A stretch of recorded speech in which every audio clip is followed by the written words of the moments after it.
पालघर जिल्ह्यातील आरोग्य सुविधा अधिक सक्षम करण्यासाठी आरोग्यमंत्री प्रकाश आंबेडकर यांनी शुक्रवारी महत्त्वाची आढावा बैठक घेतली। या बैठकीत पालघर जिल्हा रुग्णालय आणि मनोहर ग्रामीण रुग्णालयाची प्रलंबित कामं युद्धपातळीवर पूर्ण करण्याचे स्पष्ट आदेश देण्यात आले। आरोग्यमंत्र्यांनी शासकीय निवासस्थानी घेतलेल्या या बैठकीत जिल्हा रुग्णालय, मनोहर ग्रामीण रुग्णालय आणि ट्रॉमा केअर सेंटर यांच्या बांधकामांची सद्यस्थिती, पदभरती, आवश्यक उपकरणं, फर्निचर, विद्युतीकरण आणि निधी या सर्व बाबींचा सविस्तर आढावा घेण्यात आला।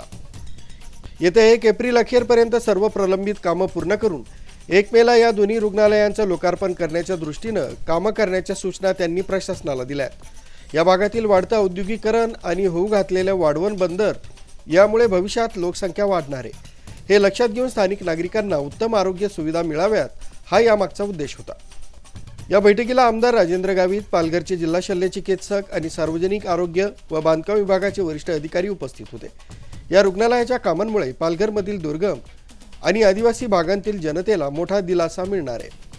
आरबी न्यूजसाठी मलिक शेख, मोखाडा।